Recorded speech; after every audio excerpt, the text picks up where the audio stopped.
Како што најавивме, тука во студиото го имаме професор доктор Атанас Козарев, декан на Факултетот за правни науки, меѓународни односи и дипломатија. Професоре Козарев, добре дојдовте повторно во студио 10.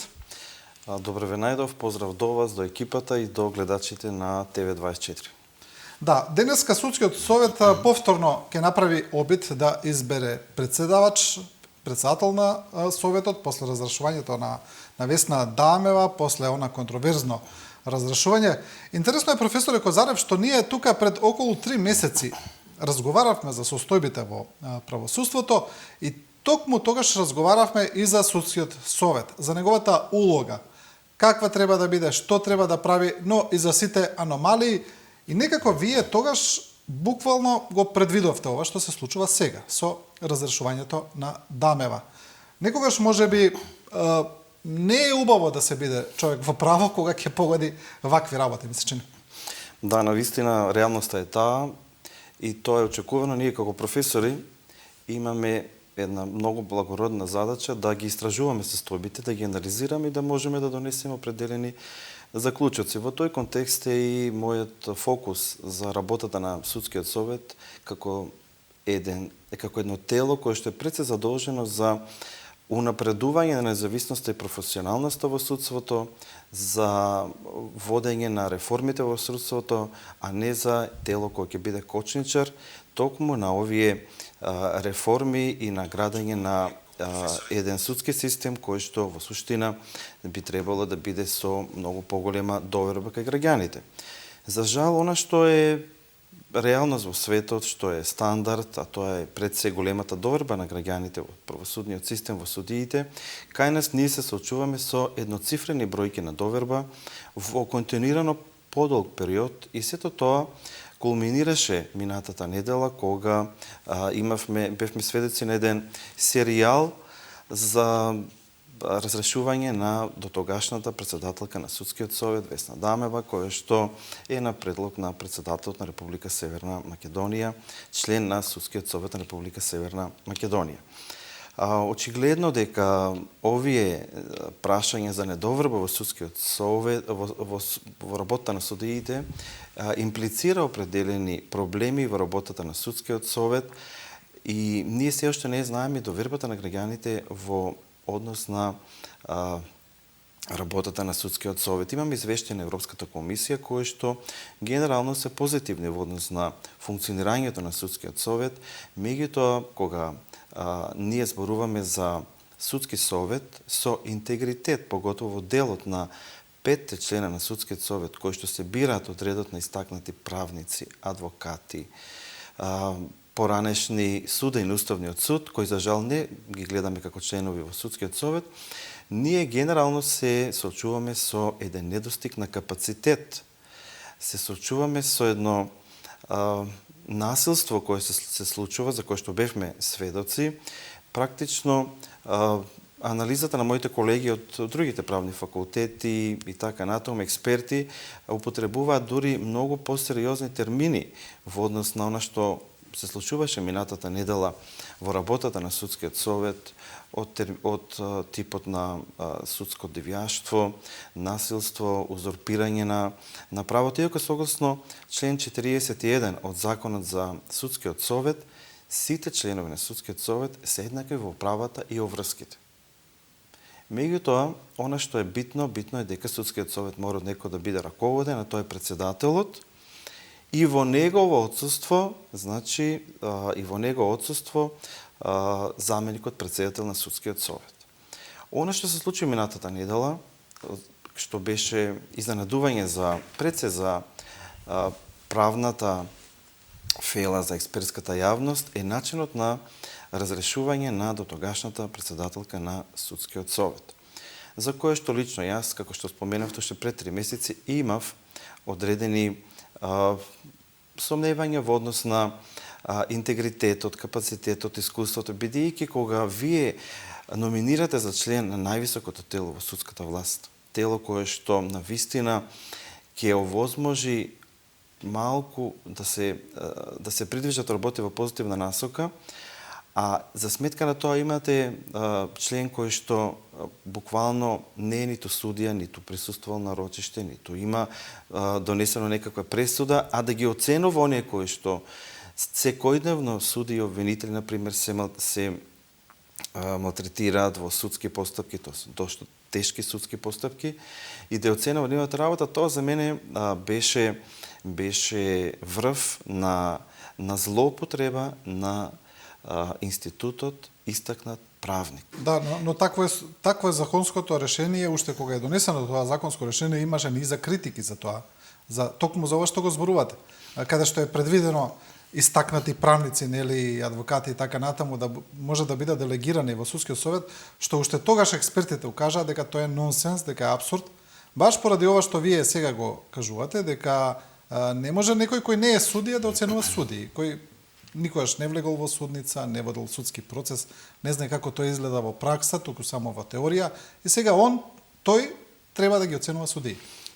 Да, јас мислам дека во однос на сега после овие случувања детално уште повеќе го анализирав законот за судски совет и така да утврдив доста аномалии, правни празнини во тој закон.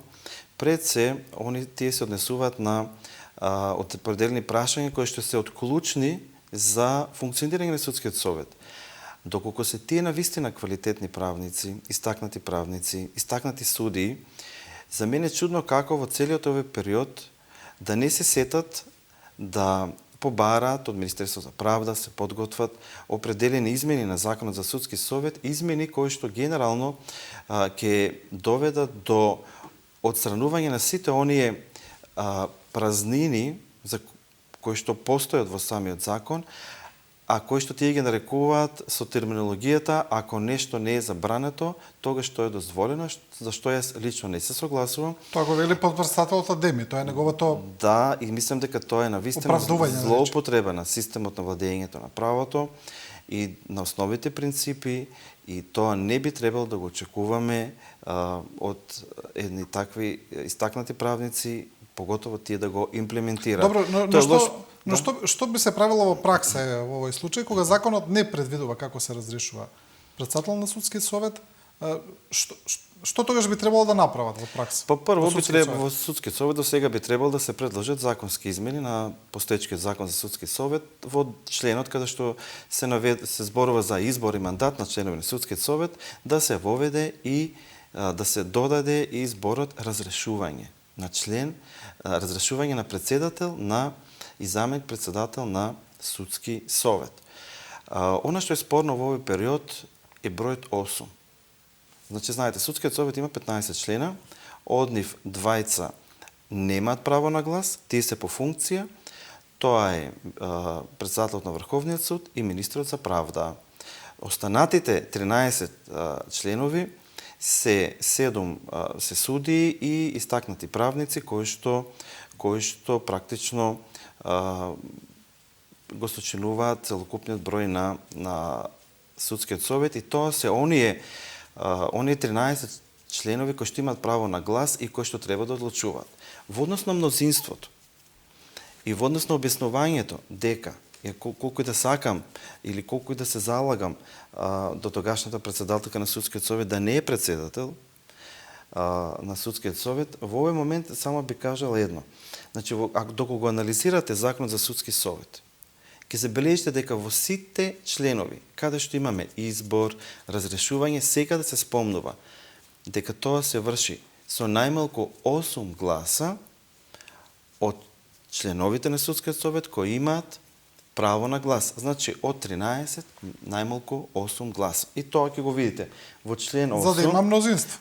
Значи, во член 8 е наведено дека председателот и заменикот председателот на судскиот совет се бираат со најмалку 8 гласа од членовите кои имаат право на глас. Понатамо, во член 32.2, кој се однесува на временно оддалечување на член на судски совет од неговата функција во судскиот совет, исто така, одлуката се носи со најмалку 8 гласа од членовите на судскиот совет кои што имаат право на глас.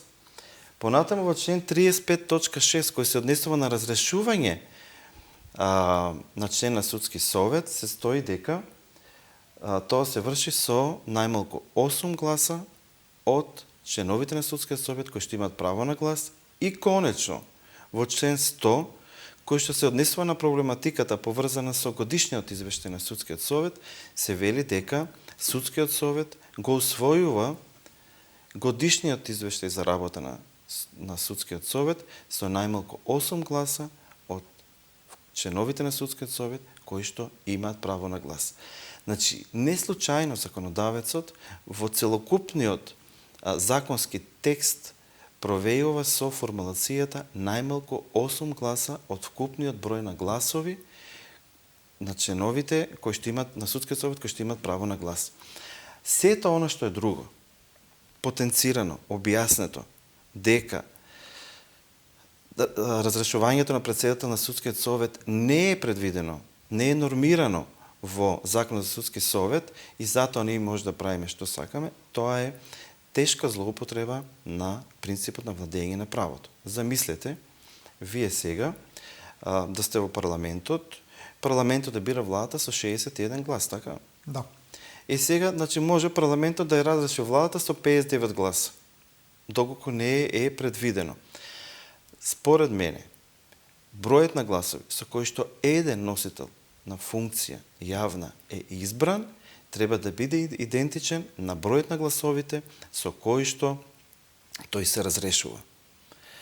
Тоа е она што е проблематично во овој период и што верувам дека во иднина нема да се случува во функционирањето на судскиот совет.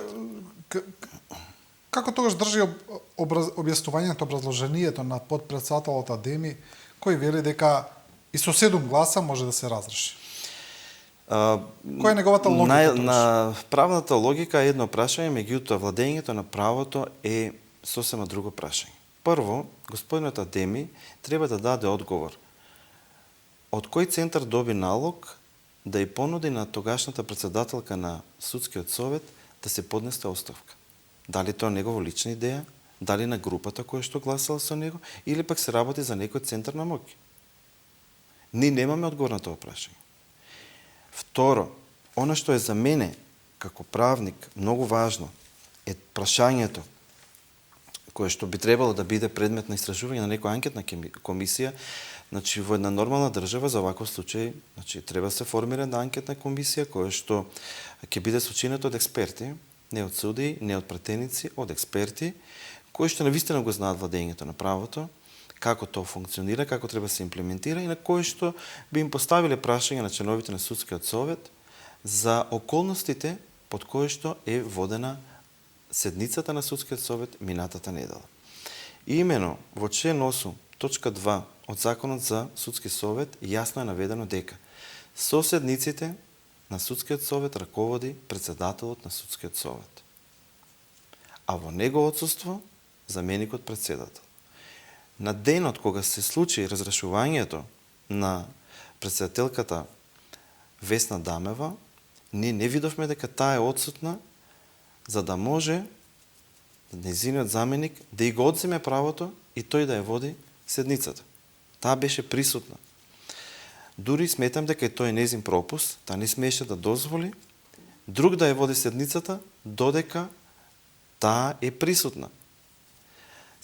Тука е тој проблем, тоа насилство кое што станува практично еден бисер кој ќе биде научно конфигуриран со коментари од високо стручни експерти. Значи, не е можно буквално во присуство на оној кој што е надлежен да ја води седницата, вие да го земете правото со единствена точка да ја разрешите нејз. Значи имаме низа прекршувања. Ова за мене е најголемото прекршување, најбитното. Закони на деловник, дали има на судски совет, не знам како се нарекува. Добро, денеска се очекува седница на судскиот совет, каде треба да се гласа за нов председател. На минатата седница тоа не успеа, значи после разрешувањето на Дамева не се избра нов председател. И сега, што очекуваме од денешната седница? Очекувате ли некаква разврска, бидејќи во меѓувреме имаше бура од реакции, експерти се изјаснуваа, еве, последно што прочитавме, и вице-премиерката Славица Грковска, и таа вели дека ова е грубо прекршување на процедурите. Министерството за правда вели дека со загриженост ги следи случувањата во судскиот совет, се изјаснија и други представници и на меѓународна заедница и така натаму. Што очекувате сега од денешната седница? Бидејќи видите, тука имаме две, да речеме, генерални опции. Една е да си продолжи ова мнозинство кое ја разреши Дамева, начело со подпредседателот Адеми, да си ја турка својата агенда, значи да се продолжат кој што тргнале, да се обидат да назначат председател кој им одговара на нив и така натаму, а друго е да бидат на некој начин тие опоменати од сите овие критики и да прекинат со тоа, значи да се врати судскиот совет во некаква нормализација. Што би можеле да очекуваме? За мене основа на секој очекување се темелите на владењето на правото и она што би го очекувал денеска како правник, како доктор на правни науки, кој што се фокусира на основите на принципот на владење на правото, денеска согласно Законот за судски совет, како што закаже на седницата, очекувам присуство на 13 членови на судскиот совет кои што имаат право на глас. Очекувам да се одржи седницата, која што иако би се одржала, сметам дека од аспект на правото и на законот е дискутабилна, бидејќи ние се уште немаме законита одлука за разрешување на председателката Весна Дамова. Ние немаме одлука која што е објавена во Службен весник. Јас не знам дали одлуката за нејзино разрешување е објавена во Службен весник. Дали таа одлука е подпишана од нејзе или за нејзиниот заменик. Понатаму, за мене е многу дискутабилно прашањето за одговорноста за случувањата за кои што бевме сведоци минатата недела. Тешко многу денес е да се ставите во кожата на обичниот граѓанин, кој што има некаква потреба од судска заштита и кој што ги гледа овие настани кои што се случуваат на ТВ екраните, јавноста како принцип во работата на судскиот совет е неспорна, меѓутоа, ако ние сме сведоци на вакви настани, на истекување на информации, зошто дошло до ова минатата недела до седницата на судскиот совет, тогаш навистина е тешко да се ставате во кожата на обичниот граѓанин кој што има некаква потреба или некој предмет во судот. Што би очекувал тој? Мислам дека штетните последици се многу поголеми од она што случуваше минатата недела на седницата на судскиот совет, отколку што би се случило нешто добро. Сето она што би ви го кажал сега би било на нивото на шпекулација. Не сакам да шпекулирам, меѓутоа некои гласини се слушаат дека ќе се одреши седница, дека има 8 членови обезбедено, кои што ќе го изберат постоечкиот заменик председател за председател на судскиот совет. И има гласини дека нема мнозинство, дека ќе пропадне оваа седница. Сето ова зборува дека судскиот совет е на стаклени нозе. Да, добро, значи вие велите дека и денешната седница е спорна, дискутабилна од законски аспект. Ја спомнавте и одговорноста, се зборува тука за секаква одговорност, се разбира морална, етичка, за прекршување на процедури на закони, но еве има и дел од професорите, како професорката Рената Десковска, која вели дека тука треба да има и кривична одговорност. Што мислите за ова? Да, јас како професор по кривично право, баш во однос на кривичната одговорност малку би почекал, затоа што за да имаме ние кривична одговорност, ние треба да имаме одлука. Таа одлука треба да биде објавена во Службен весник. Јас се уште не знам дали имаме одлука за разрешување на Дамева од председател на судскиот совет, дали таа е објавена во Службен весник, и второ, потребно е да имаме штета пријавено од тогашната председателка на судскиот совет Дамева, за нејзе штета да има пријавена, бидејќи знаете дека доколку имаме кривично дело, за да има кривично дело мора да постои штета, нема дело без штета. Значи за мене овие два услови не се исполнети во овој момент. Од аспект на тоа што не знам, не сум информиран дали имаме формално донесена одлука од незаконското гласање за разрешување на председателката на Судскиот совет минатата недела, дали таа одлука е објавена во службен весник, и вториот услов, доколку се зборува за таков вид на одговорност, е дали ДАМВ има пријавено некоја штета. Тоа се услови кои што мора да бидат исполнети за да може да зборуваме за некој вид на кривична одговорност. Иако, кога станува збор за колективно тело, Судскиот совет е колективно тело, тоа е колегијален орган.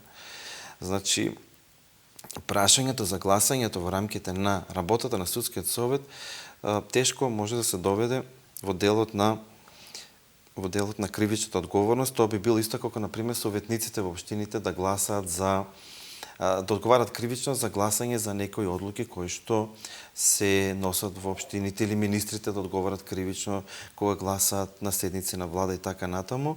Иако, доколку имаме штетни последици и доколку имаме формален документ со кој што тие штетни последици се документирани, тогаш може да зборуваме и за таков вид на одговорност. Меѓутоа, во овој момент не можам да потенцирам затоа што не би сакал да воведам некоја правна несигурност од аспект на кривичната одговорност на членовите на Судскиот совет. Да. За мене побитна е моралната одговорност, која што мислам, етичката одговорност исто така, кои што мислам дека се отсутни затоа што иако во Закон за Судски совет е предвидено дека членовите на Судскиот совет за да бидат членови треба да имат положено тест на интегритет, психолошки тест, мислам дека овие тестови се изготвуваат формално, без некоја сериозност или на начин на кој што тие само добиваат документ кој се дава, дури можеби без полагање на таков тест. Сум бил сведок како тоа се полага за тест на интегритет или психолошки тест, и затоа можеби правилно е тврдењето дека денес моралните кочници попуштаат кај носителите на власта, поготово кај функционерите, значи затоа што сериозноста на проблемите со кои што тие се занимаваат понекогаш доведува во ситуација да се избира она што е личен интерес, да бидете член на Судски совет, да одлучувате за нечија судбина и така натаму. И се дека тие морални кочници за кои што и Фројд има на времето зборувано попуштаат, ќе се случуваат вакви настани кои што ќе обременуваат јавноста, за кои што ние денеска посветуваме време на анализа со цел да дојдеме до некои заклучоци кои што се важни за правото. Да, професоре, но кога зборуваме сега за одговорност и ако еве и вие констатирате и други експерти констатираат дека е прекршен закон, дека се прекршени процедурите со разрешувањето на ДАМЕВа, тогаш ја спомнавме моралната и етичка, но каква друга одговорност може да има ако исклучиме кривичната? Значи, што треба да се случи тогаш со ваквиот Судски совет? Постои политичка одговорност. Поготово за членовите на Судскиот совет кои што се бирани од Собранието на Република Северна Македонија. Знаете дека Судскиот совет, согласно Закон за Судски совет, е надлежен или односно има властува задача до 34 годинава да поднесе извештај за својата работа за претходната година. Тој извештај го освојува Судскиот совет со најмалку 8 члена од членовите на советот кои што имаат право на глас. Понатаму тој совет се објавува на веб порталите, оди до сите судови и на крајот оди на гласање во Собранието на Република Северна Македонија. Доколку таму не се изгласа извештајот на Судскиот совет, тогаш тоа представува основа за поведување расправа пред органите што ги избрале членовите на Судскиот совет со оценка на нивната работа. Односно, доколку тој извештај не се усвои, значи Судскиот совет едноставно во овој состав би бил разрешен и би се почнала постапка за избор на нови членови на Судскиот совет. Меѓутоа, тоа е многу радикално прашање, затоа што доколку дојде до тоа колапсот во правосудството, уште повеќе ќе се зголемува. Зошто? Затоа што сега сме во фаза на избор на нови суди и така натаму, и постапката за избор на комплетно нов судски совет би направила директна штета во кадровско екипирање на судиите, а знаеме дека сите се жалат дека нема судии, дека судиите се пензионираат и така натаму. И сето ова на еден начин според мене би довело до ситуација на понатамошно влошување на состојбите, доколку дојде до целосно разрешување на сите членови на судскиот совет. Според мене одговорноста и етичка и морална и политичка е индивидуална и таа треба да се почитува. Не спорам дека не постои колективна одговорност политичка, меѓутоа одговорноста пред се треба да биде кај членовите на судскиот совет, кои што и ти би требало по правило да објаснат зошто се случило ваков настан, зошто се случила ваква седница, кои се мотивите. Ние делуваме како лица кои што сме мотивирани, кои што би требало да имаме определени цели за определено действување. Да, не спомнавме дека досега дел од експертите, како да речеме од коалицијата за правично судење, спомнаа дека за престанок на мандат во смисла на разрешување мора да постои дисциплинска повреда од законот 34 од законот за судски совет. Такава дисциплинска повреда не е констатирана за председателката Дамева.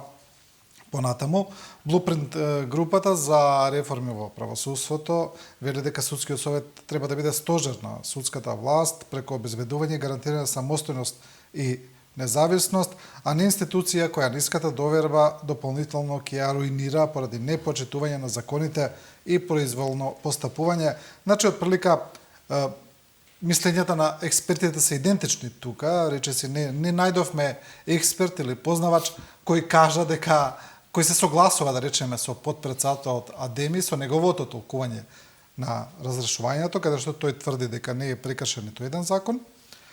А во однос на случувањата, има тука приказна зад приказната, зошто е дојдено до сето ова.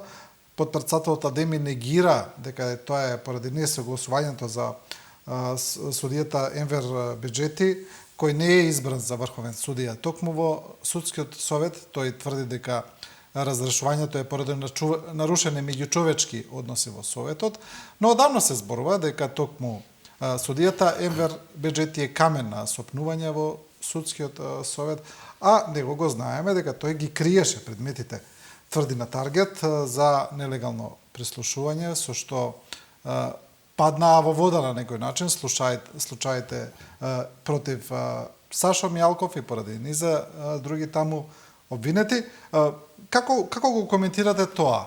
Дали мислите дека сепак несогласувањата околу Енвер Беџети се главна причина поради која дојде ова разрешување на Весна Дамева?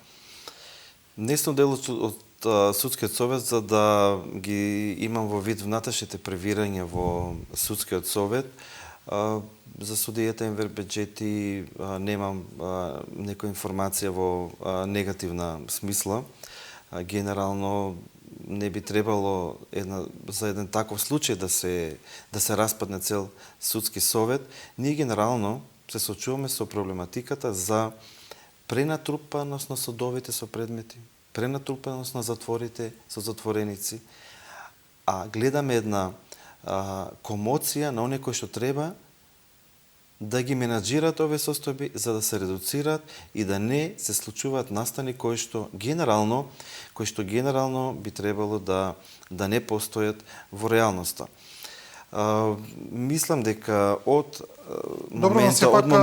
моментот на разрешување на судијата Беџети стана познат по јавноста по крејањето на овие предмети таму во тие случаи Груевски, Мјалков. Добро, сакам да ви кажам дека со што доаѓа на некој начин до застарување на тие предмети, нели? И беше во жижа на јавноста. Тоа се високо профилирани предмети. Сакам да ви кажам дека 9 месеци, објективно гледано, не е некој голем период, затоа што ние имаме за помалку високо профилирани предмети, каде што испитувањето на наводите на првостепенен суд и така натаму исто така траат со месеци и ние немаме некоја статистика генерално зошто тоа така се случувало и како така се одвивале работите. Мислам дека работата за одговорноста за овие предмети би требало да падне кај првостепените судови кои што и тие требало да знаат дека се работи за високо профилирани предмети и побрзо да ги работат.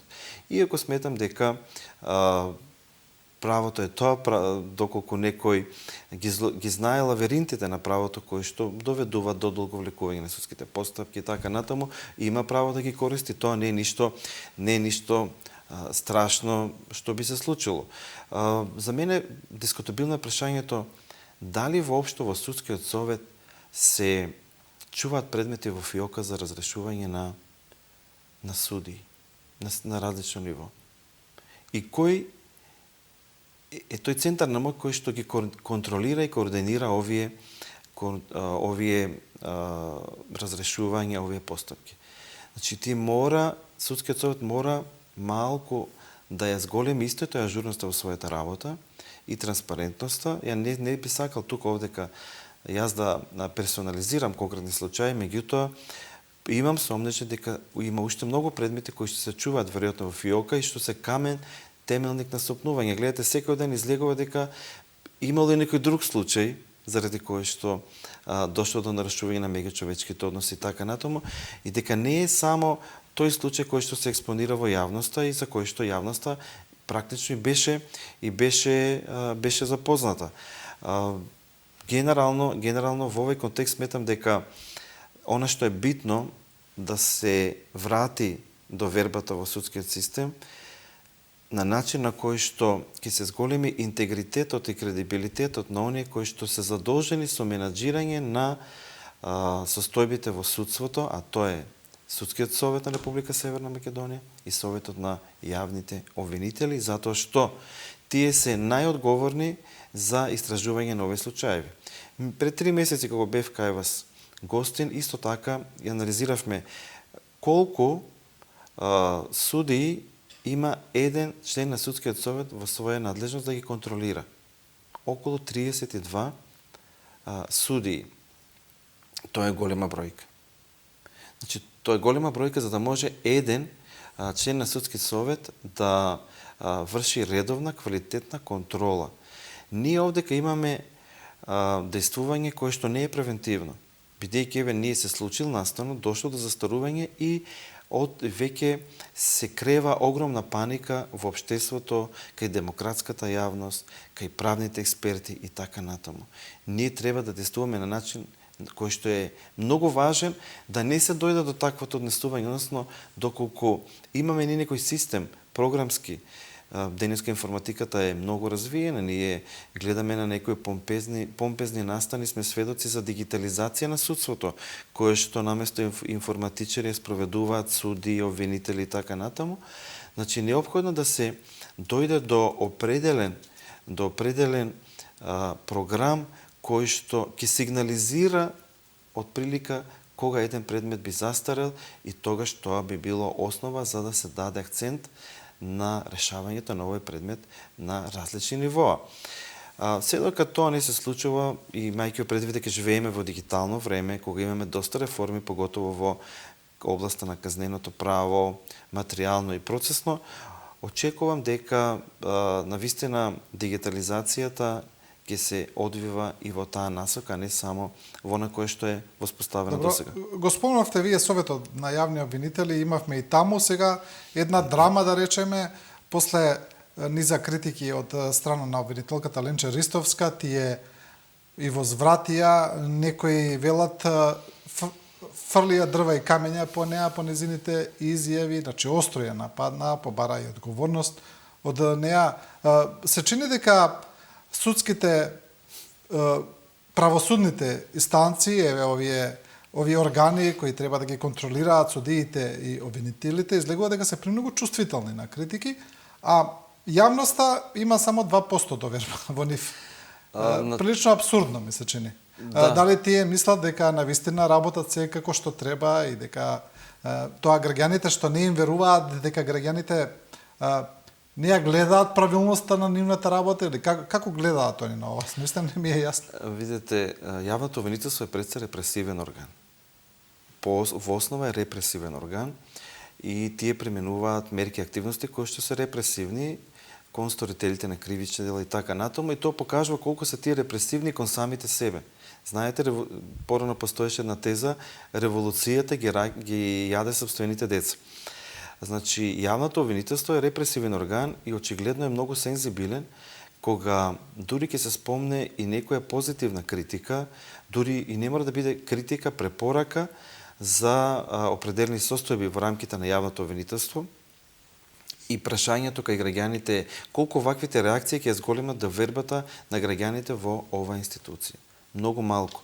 Граѓаните најднаш би помислиле дека што би се случило тие да излезат и да кажат некоја критика за некој јавен обвинител или за некој јавно обвинителство, со што би се соочиле кога со една ваква мирна критика се соочува еден јавен обвинител кој што ја кажал секако за да се запрат можеби определени процеси кои што постојат. Наместо да се анализираат состојбите... И кои сигурно ги знае работите однатре, како се случуваат. Наместо да се анализираат состојбите, наместо да се демократизираат овие институции, дури и да се разговара со оној кој што дал некое мислење. Овдека, според мене, се доведуваме во едно едноумие кога човек за искажена мисла се казнува. Тоа е многу страшно. Тоа, значи, сметам дека состојбата во Советот на јавни обвинители е таква траурна, толку значи, се собрани, ги гледаме на телевизија, на една маса, 7 луѓе, колку се таму, седнати, разговараат и одлучуваат за состојбите во јавното обвинителство, нивните извештаи годишни се значи, толку слаби со информации. Ти се толку неквалитетни и тоа се секоја година исти. Во смисла на структурата немат ништо, бројките се различни, меѓутоа нема некоја промена. Ние не гледаме дека тие се излезени од тој нивниот репресивен свет. Тие се затворени.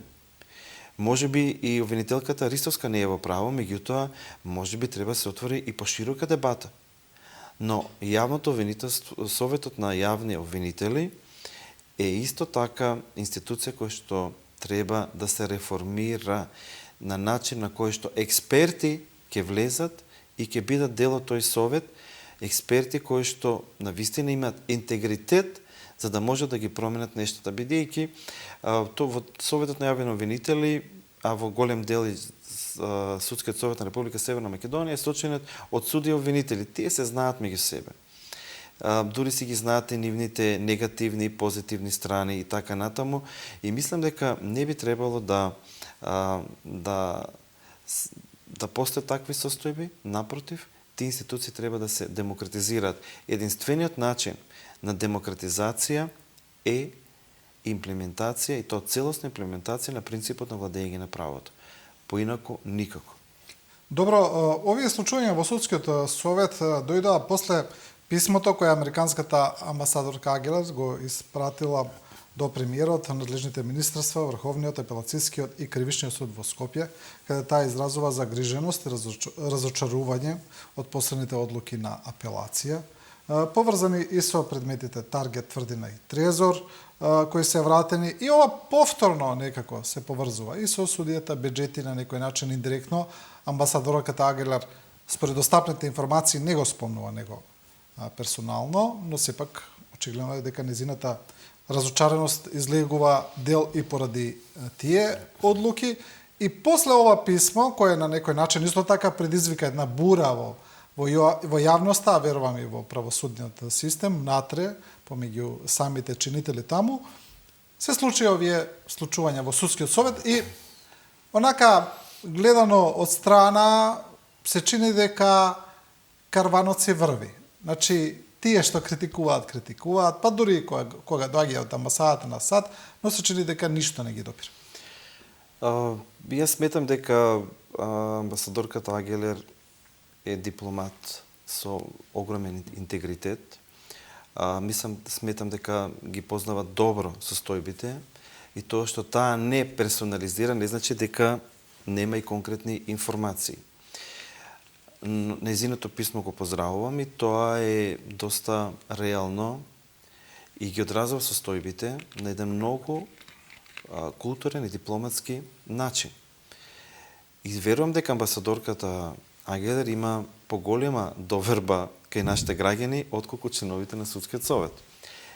Меѓутоа, сметам дека незиното писмо беше некако на нож дочекано дури и од Судскиот совет на Република Северна Македонија. Зошто?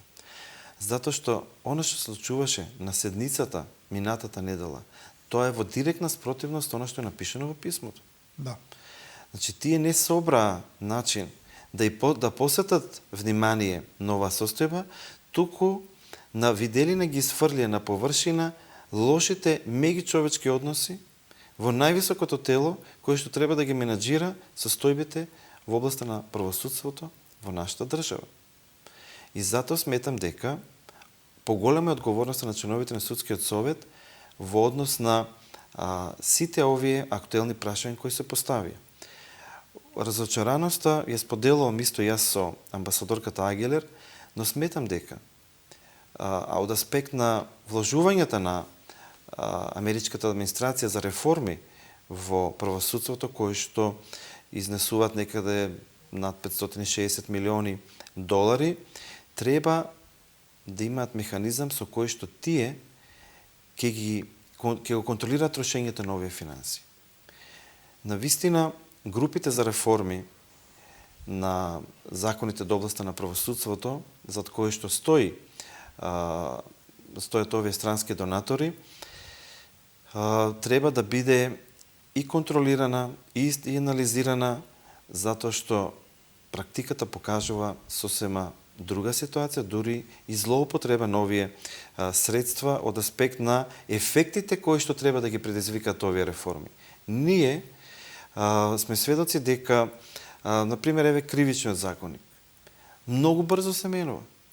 Секоја четврта, петта година не имаме измени, дополнување, нов кривичен закон. Се нов чекаме исто кривичен закон и закон за кривична постапка. Сето тоа се работи со нечија странска помош во смисла на донација за да се формираат групи. И сега мора тука и оние кои што ги поддржуваат овие нормативни, правни реформи, реформи во регулативата, да се запрашаат кај кого одат тие финанси, кои се тие експертски групи, кои се тие работни групи во Министерство за правда, кои што така лесно си ги менуваат законите, па ние сега имаме во кривичниот суд еден совет суди според стариот кривичен законник, другиот според новиот, сега ќе имаме повторно нов и така натаму. И сето тоа влија и врз ефикасноста на работењето на судовите. И јас имам информација и што ја поздравувам, кој се однесува на Министерство за правда и на новиот министар, господинот Кренар Лога, кој што навистина покажал интерес да се направи анализа за изминатите неколку години, кои се тие работни групи, кои биле членови тие работни групи, колку им се исплаќани финанси за спроведување на реформите во смисла измени на законите и така натаму, за да се добие точна представа како се инициират тие промени, тие измени и дополнување во законот, дали се тоа се едни исти лица и така натаму. И мислам дека можеби тука нешто би требало да се промени од аспект на составот и од аспект на структурата, затоа што не е логично сега е СДСМ на власт, се прави еден закон многу брзо, кој ќе дојде до некоја промена, друга политичка партија, се иницира нова промена на истиот закон, а истите промени, истите законски измени ги прават, според мене, една иста група на експерти и тука би требало малку да се сконтролираат овие групи, за да може да се слушне некој друго мислење и за да може да се види како навистина овие средства за обуки, за закон и така натаму се трошат. Очигледно процесот на контролата е многу битен фактор во менаџирањето на определена спојава, настан и така натаму и таа треба да се практикува целосно. Да, добро. Пред самиот крај на емисијата, професоре, да ве замолам да искоментираме уште две работи кои не се поврзани директно со темата, со Судскиот совет, но на некој начин со правосудството, но и со политиката. Една е она што се крена прашина околу укинување на членови од законот од страна на Уставен суд, што возможи зголемување на платите на функционерите за 78%. Интересно е што владата најави промени таму, се размислува и за намалување на бодот на функционерите, на некој начин да се регулира така, но фактичката состојба е дека денеска на функционерите треба да им легне платата, зголемена за 78%, минатиот месец им легна само делумно, беше тоа месечини за 10 дена, но сега веќе треба да им легне цела. Како ја коментирате оваа состојба? Оваа состојба е доста интересна од аспект на довербата на граѓаните во носителите на власта. Времето ќе покаже колку ова одлука на Уставниот суд, која што јас сум должен да ја почитувам, судските одлуки не се коментираат, колку оваа одлука ќе има негативно и влијание, каков ќе биде незиниот импакт врз односот на граѓаните кон носителите на власта. Зошто? Ние се доведуваме ситуација кога политичари се занимаваат со криминал, криминалци се занимаваат со политика, практично Македонија ја гледат како една шведска маса и секој од нејза може да зема што сака и за сите има. И одговорност нема никој. Одпрлик.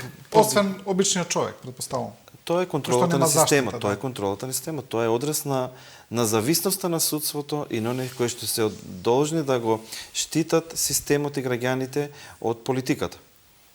Добро. И за самиот крај, во однос на еден коментар за вашата книга, каде што вие сте автор, напишана, значи, уставни детерминанти за имплементација на принципот владење на правото во одбраната и безбедноста.